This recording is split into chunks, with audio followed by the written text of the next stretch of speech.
Pam and I are excited to share our Ignite today on collaboration and co-teaching, how they create joy and success. We've learned it's not about being the expert, it's about using the expertise, and Shelley reminded us that on Friday when she came and visited us.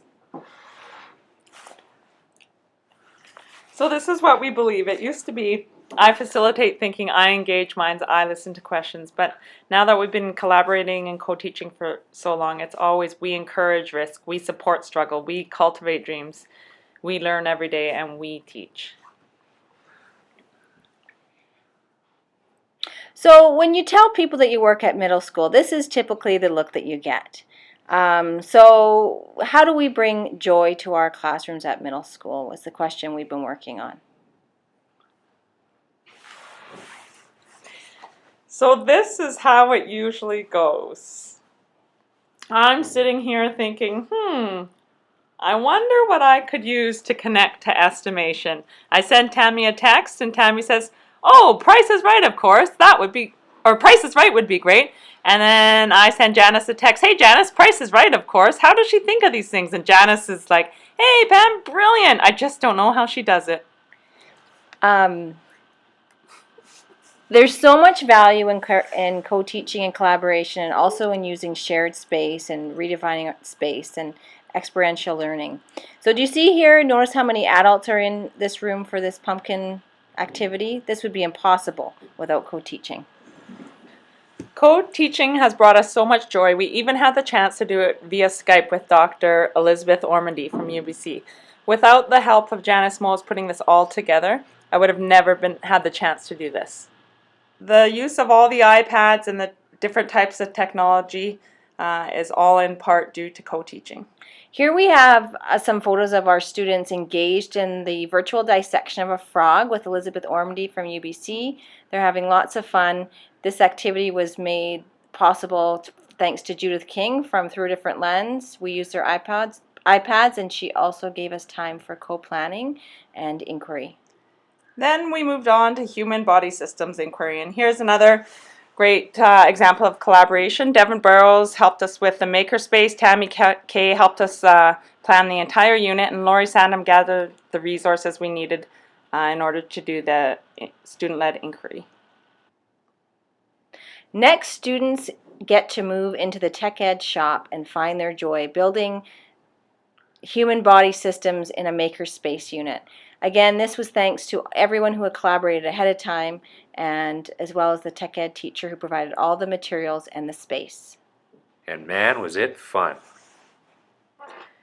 So here are their completed projects, and it was all through collaboration, co-planning, and co-teaching, and this brought so much joy to the students, but it also brought the teachers a lot of joy. We had a lot of time to talk and reflect on what we had planned. We've also been given the opportunity and the joy of visiting other classrooms in the school district. Here we are at Tammy Kay's classroom.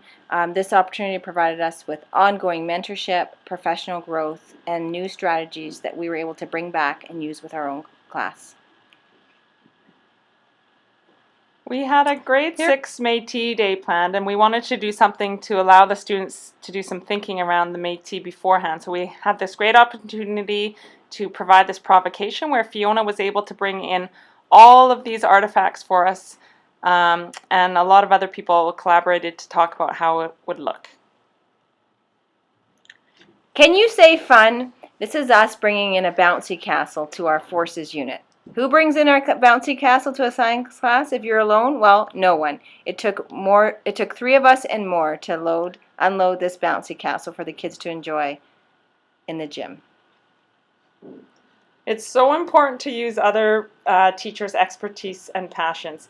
I've really learned that in the past couple of years. Here is how this went. I asked Devin to create a teeter-totter for us. It was the night before, and he's like, no problem, I'll build it in my prep. It'll just take me 20 minutes. I'm like, oh, do you have any longboards too? And he says, yeah, I have 3, I'll bring them down. And I comment, you rock, thanks. Here's our science in the gym, again redefining space for our science unit. As you can see in these pictures, we have one of our helping teachers doing the tightrope on one side. We've got a teeter-totter in there, a balance beam, and the bouncy castle as well for students to explore. To play, to learn, and to laugh is the motto that we have been living by. If we as teachers can express our joy, we always see it trickle down to the students as well. And we've had students in our classroom comment, wow, these teachers actually have fun doing what they're doing.